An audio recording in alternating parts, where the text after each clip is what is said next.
Hi, welcome back. Today we're going to look at why so much training fails, why you do not get the rewards for the effort that you put in to creating training and offering training as a company, as a manager. Enormous time and energy goes into training. Courses can be designed very carefully, people attend, and the completion rates are very good. But do you get the rewards? When you look a few months later, people actually are not implementing the things that they've learned from the training. Change is often very small. So by the time you look at the business impact, the signals can be very weak. And this is quite normal in businesses. And it's not usually caused because of bad trainers or bad completion rates or disengaged learners. The issue is that most training is built on very specific beliefs about how behavior changes. So in this video, we're going to look at why most training fails and what you can do to avoid this. Let's get started. The pattern we keep seeing, we put in lots of effort, little behavioral change, minimal business impact. So this is the core of what we're talking about in this video. Why, you might ask, does it happen like this? The next slide is going to help us to begin to interpret the issues that exist. Most training is built on an assumption that feels so obvious that we rarely question it. This assumption is, if people know more, if they have more information, more awareness, more understanding, they will naturally do things differently at work. And let's be clear, this is not a stupid assumption. It's just how education really works in most contexts. So if I don't know something, I learn it and I should genuinely be able to change how I then do things. Problem is that in the workplace, most behavior isn't limited by knowledge. People usually know how to do a job well, what it looks like, what the policies are, what the process is. They know the right answer. What stops behavioral change is rarely ignorance. It's about time pressures, priorities, workplace habits, and the social norms, so like the workplace culture. It's the systems and incentives that people are working within. So training tends to assume that there's like a straight line between knowing something and then doing it. So knowing it, learning it, and implementing it. But in a real workplace, it's not a straight line. So everything else that's going on around us will affect and impact what we do. So it's not just about the training. Once you've challenged this assumption, the distinction becomes impossible to ignore. Knowledge is not necessarily behavior. Awareness is not necessarily going to create action. So we all understand this intuitively in our own lives. Let me give you an example. We know how to eat well. We know what the benefits of exercise are. We know how to give clear feedback or have difficult conversations. And yet knowing these things doesn't mean that we do them consistently. We eat badly, maybe. We don't always exercise as much as what we should, especially if we're tired or under pressure or short of time. I think you're beginning to see the pattern here. Workplace behavior works the same way. People don't fail to follow procedures because they forgot the training. They fail because something else got in the way. If we want different actions, we have to look at what system exists around the person who's being trained, how they are encouraged or discouraged or silently rewarded, not just what the training has taught them and told them. Until we learn to separate the knowing from the doing, from the knowing to the behavior, we're going to continue to see very modest or very low outcomes, benefits from the training. In my experience, most training programs break down to suffering from one or two or three of the following points. The first is that there's simply too much content. In an effort to be comprehensive, a lot of training designers try to cover everything that people might need, rather than focusing on a few behaviors that actually matter the most. So the result is overload, and overload is the, we could say, enemy of usage. And secondly, the biggest failure point is the lack of practice in a real context.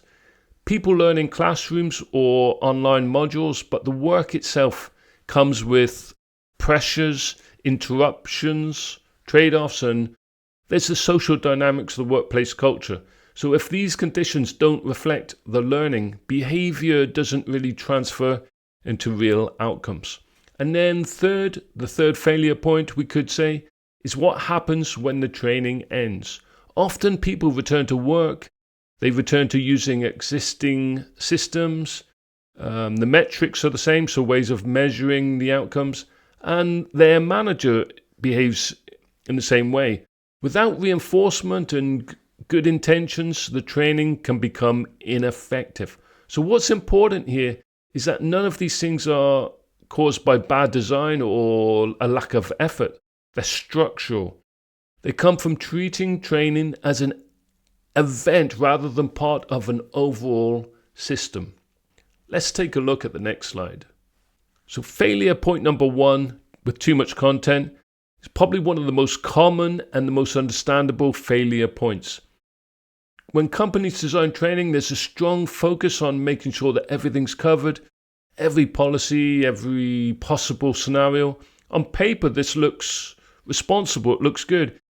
In practice, it creates a problem. Human attention and memory are limited. When we overload people with information, they don't just walk away with a clear sense of what actually matters. What's really interesting as well is that in a lot of roles, there's only a few limited behaviors that are critical to the job role, to the task. But training often treats all content as equally important. So this is really interesting. The result is that when someone faces a real situation at work, they don't think back to the training. They rely on their habit, on their peers' behavior, whatever seems easiest or safest in the moment. Failure point number 2, no practice in context. So most training happens in environments that are really the opposite of a real work situation. People are taken out of the role, given time and space to think, and asked to think about ideal responses to hypothetical situations. There's nothing wrong with that, but it's only a small part of how behavioral change actually develops. Real work situations under pressure, there's time constraints, as we mentioned, priorities, etc., people interrupted. And if we don't give people the chance to practice these behaviors in real conditions, or at least that resemble the reality, then we shouldn't be surprised when these behaviors fail, when this training fails. So this is really important especially true for interpersonal skills like feedback, decision making, or dealing with difficult conversations. You need to know the steps, but it's very different from actually executing them when emotions are involved. As you would have seen in the emotional intelligence video we just made, emotions in real situations, they impact the actual real world situations. Training often assumes that once people understand the things they've been taught, they'll apply it. But it's just, as we've made clear, it's just not the reality. So without practice in some kind of real context or something close to it, then training remains really quite theoretical. So even if you provide training in the classroom, this can be a good situation, but you want to do role plays. So if this is management training, have managers together, have them do a lot of role plays, a lot of practice with that feels, at least tries to feel real. Do use role plays and practical exercises in classroom training and workshops. Try to make it as real at least as you can. Failure point number 3, no follow through at work.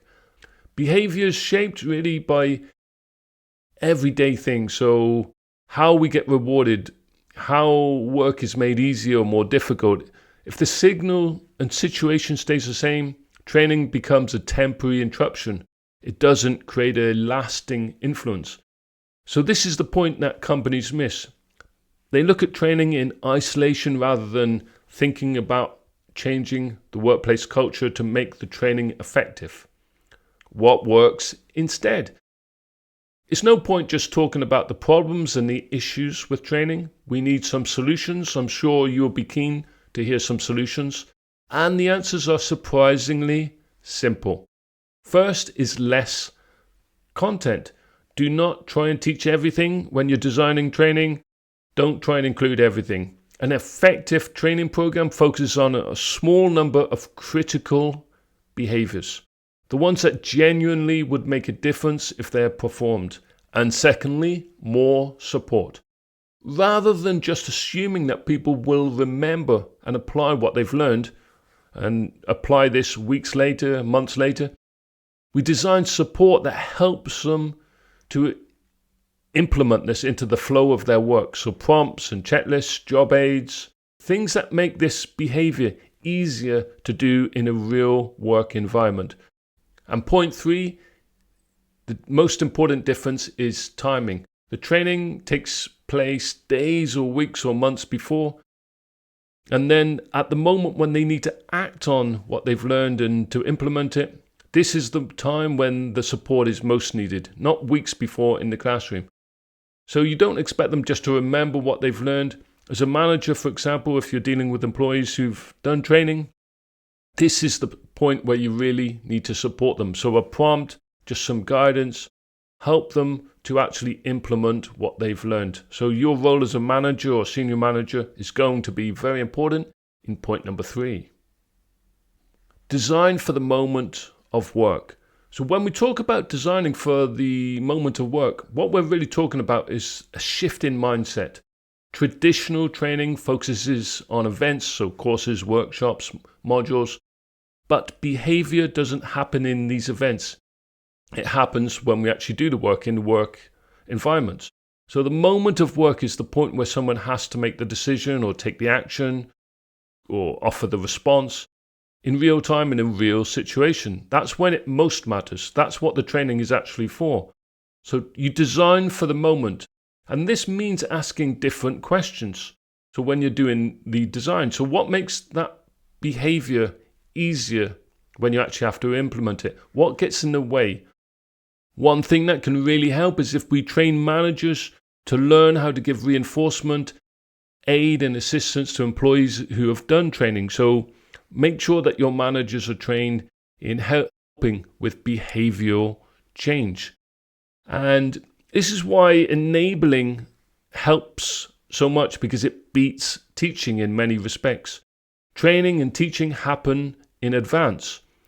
And it assumes that we can recall what we need to in the moment that we're actually trying to implement these changes, this training, so in the real work situation. So training managers in how to enable their employees is such a big thing for improving performance. When companies design for use rather than just for people attending events, we can better create behavioral change and create better future results. Once you start looking at training as a mindset shift, things change. Training alone is not enough for behavioral change in the workplace. And that's not to criticize, because training is so important, it's so useful. But we've got to recognize how human behavior actually works. People don't operate in isolation. As we've said, there's the workplace culture. They're affected by so many different things, time pressures and the workplace culture. And these systems shape behavior more than what any course could do. And it's not because people are unmotivated or because they lack the will to change their behavior. It's because we're talking about the environment they're working in. This is why adding more training sometimes fails to fix performance problems. If the system stays the same, then the behavior doesn't really change. So most companies who are successful accept this.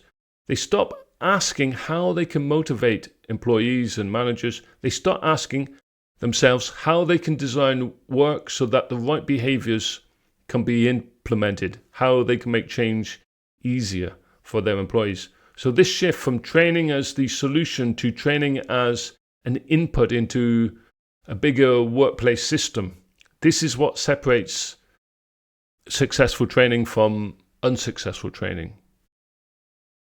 The bottom line, if there's one thing to walk away from this lesson with, it's that you design for use and not attendance. What changes behavior is whether the design really supports the right actions when it matters. So it means focusing less on training necessarily that people receive and more on what helps them to perform in real situations in the real workplace. Training will always have a role. It's very, very important, but it works best when it's treated as support for performance and not a substitute for a good system. So when companies make this shift, they stop being surprised by the limited impact. Behavioral change becomes more predictable, not because people are different, but because the environment changes and adapts and makes it easier for people to implement this behavioral change. So that's the difference between training that looks successful and training that actually is. The way you see training, designed for use, not attendance. I will see you in the next lesson. See you again soon. Thank you so much for watching this video. See you soon.